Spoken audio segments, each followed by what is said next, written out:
You find a Playboy magazine. But it wasn't just pornography, No. it was women. Why women? Why do you feel that? Well, at the age of 5, I was molested by a friend of the family who had molested a lot of children in the neighborhood. And when I didn't perform for him the things he wanted to do, he would go into the bedroom and he would rape his sons. So I felt sort of obliged. My goodness. You were sabotaged from the very beginning, but then something very traumatic happened to you. Tell me about the fire. I was at a brownie meeting and my mom didn't come pick me up. And I called over to my grandfather's house and he was a little mad. She's been over at the house doing laundry, wondering where she was. But she never abandoned me any time. So he was a little confused. So he had come and picked me up, and from a distance we saw this poof of smoke. And I just started praying. So I didn't want anybody, in that house to get hurt. And when we got there, it was our house. It was my house. My mom was in there. And I blamed myself for her death. Now, you really were close to God before that point, but Yeah. why did that cause you to feel distant from God? Well, I found her in the kitchen with the phone in her hand. I had hung up the phone. She had picked it up. And a little girl, the enemy finds opportunities. And in my brokenness, he found it. And he said, it's your fault. Your God does not love you. If he loved you, this wouldn't happen. And the reason it happened was because you're bad, you're a murderer, you killed your mother. And you believe that? And I believe so. So you were estranged from God between that point till age 30. Yeah. You went to live with your father, and that wasn't so great either. Why? My father was a witch. Well, he practiced a lot of the dark arts, a lot of occult. And when I got in there, I was numb. I had no feeling at all. And there's alcohol readily available, and pot and everything else. So the first time I took a drink, I was about 7, and it numbed the pain. And thereafter, for the next couple of years, as soon as an emotion would come, and I'd go to my father to deal with the emotion, he'd tell me that it was all in my head, that I was just being a martyr and a selfish child, and I would go numb. I'd go back to his liquor cabinet. And by the age of 9, I was drinking daily.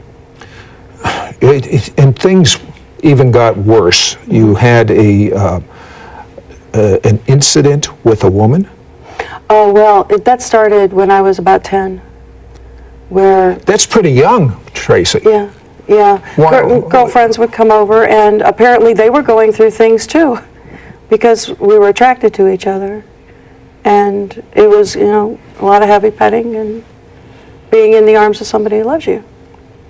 But I imagine the trauma of all traumas was when your own father tried to molest you. Yeah, I was older then. When I was 13, I was extremely well built. And he'd dress me up in silks and satins and take me out with his friends, and they would use me and abuse me also. And all I knew to give was to have somebody love me, was to give my body up. So I gave my body up to men, I gave my body up to women, I gave my body up to anyone who would take it. At that point, did you think it was just normal? Yes, because sexuality and sensuality was all over our home. I've seen my parents naked more times than I care to imagine. So when your father molested you, you left home. Yeah. How old were you? Home. I was 14. So what does a 14-year-old girl do in this big world? I mean, I don't know how you could have coped. I can picture my own daughter when she was 14. I don't see how she would have coped in an environment like the world. Well, I hung out with one of his friends, and she introduced me to a couple of people that had some clubs. And because I had hung out with my father, these people had seen me in the bars with my dad, knew my dad. So I started dancing and the striptease, taking my clothes off for a living at 14. Were you well compensated for this? Yes. How much were you making a year? I think we added it up, and the first and second years, I probably made about $200,000 a year. And looking back then, were the alcohol, the drugs, the sex, was that enough of an opiate to mask all your problems, or were you hurting on the inside? Oh, Sid, for a time it was fun. I was numb. All those emotions could die. I created, being a minor, I had to create 10 years to add up to my fake ID that I had. So I had a whole new life. I created a big lie for 10 years. I lied about my age. I had to. So I lied about everything. I mean, I had new parents. I came from wealth. All I had to do was get on the phone and call. They drop $1 million in the bank for me. I'm doing this because I'm beautiful. Sexual perversion of every kind, prostitution, Yes. stripping, all the things that you see in the movies. It doesn't happen in real life, but unfortunately it does happen in real life. But then you started getting some troubling dreams. Yeah, I started having dreams that would wake me in the middle of the night screaming because I would be in pain of gunshots. The dream would start that everything would be fine. I was in a brothel in New Orleans, Louisiana, is where the dream was set. I thought it was from a past life.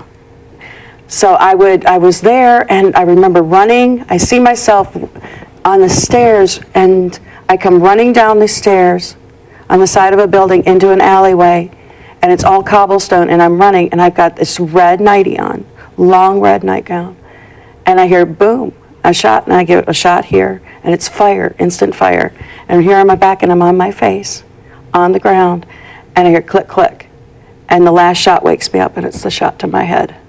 Now, what did you do about these reoccurring dreams? I had to go to New Orleans.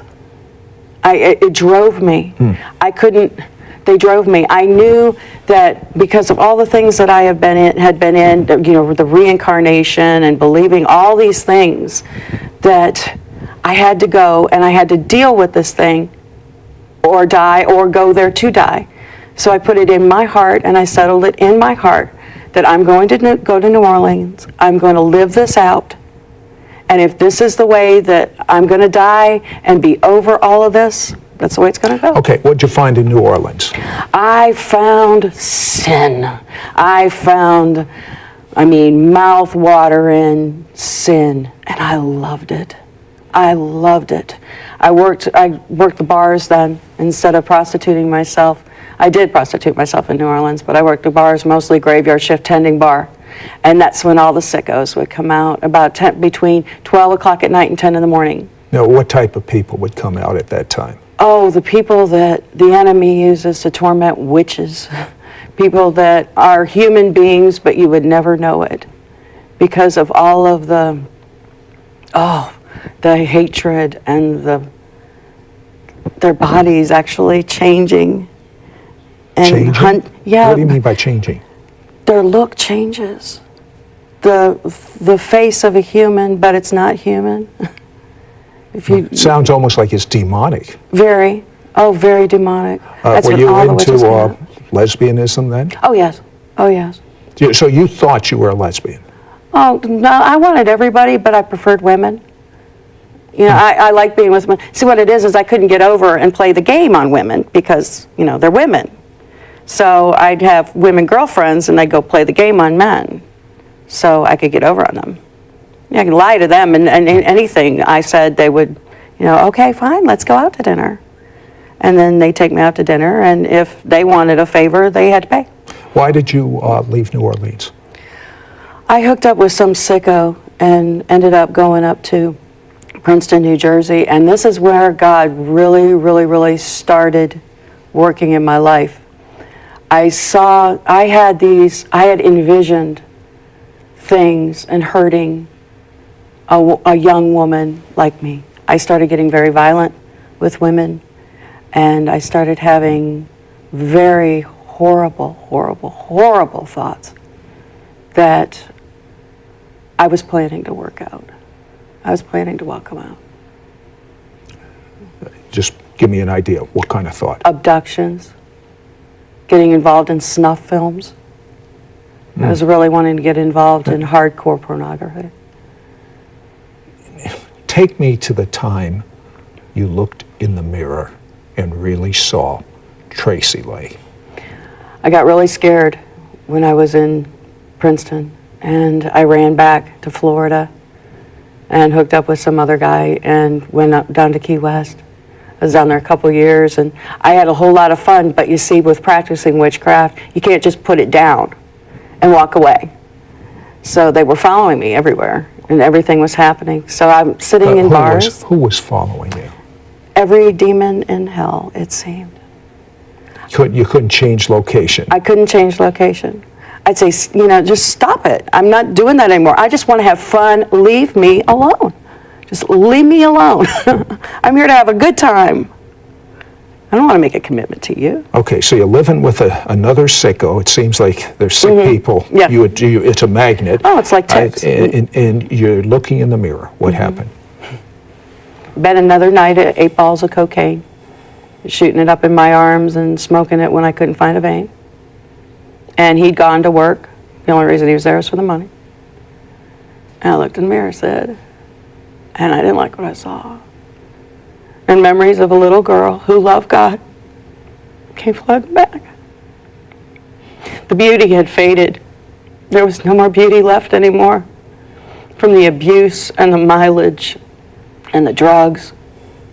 I was ugly and I was painfully hurt, and I just wanted to die. And I was going to take my life that day. And right at that point, you prayed a prayer. What was it? I sat down on the floor and I said, oh God. It was a pastor from a local church and a little boy, and they were inviting people to come see a movie, A Sound of Distant Thunder. The timing was pretty unique. Yeah, it was pretty supernatural. So you saw the movie? Yeah, I did. And that's what I needed. I needed Jesus. I needed him back in my life, and all the memories came flooding back because he always answered my prayers and he always talked to me.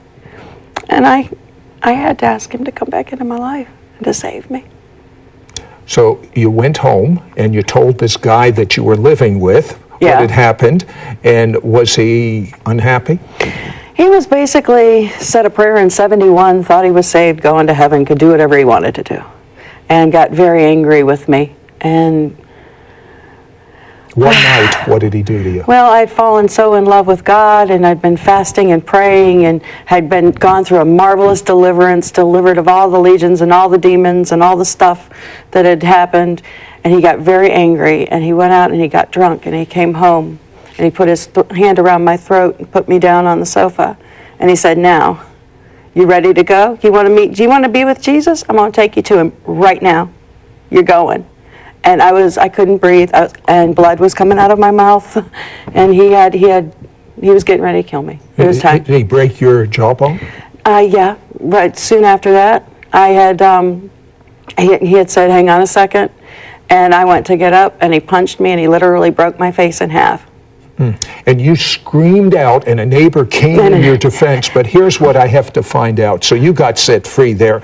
What happened to your drug addiction, your sexual perversion, your alcoholism? You had contracted hepatitis B and C. You had lung problems. You had liver problems. Tell me about them. They're gone. All gone? All gone. I'm healed. I'm 100% healed. Wait. That hepatitis B and C, there's no healing for that. The great physician, Jesus, is the healing for that. You're married today. Yes, I am. How happily? Wonderfully happily. And do you have desires for women now? No, I don't. Oh, Satan tries to attack me with it. But you know what? There's something that I do. What's that? I agree quickly with my adversary while I'm in the way, according to Scripture. I agree with him. I say, oh, yeah, devil. Yeah, she is pretty. And you know, before then, I would really enjoy having company with her. But Jesus. And I start worshiping. And before, the instant that thought's gone. See, it's just a thought that tries to rise itself above the knowledge of Christ. It's just a thought. It's not my thought. It's his thought. Now, you told me when you were having problems as a new believer, God told you to do something about the Psalms. What did he tell you? Well, it was the broke face. I was laying in bed and my face was broken. This man was in jail. And I said, oh God, I love you and I don't know what to do. And, a lot of people think he's going to come and, say, oh, it's okay, baby, rock. But I heard this, and I don't know if it was audible or not, but I heard this. He said, Tracy, read me the Psalms. I love the Psalms.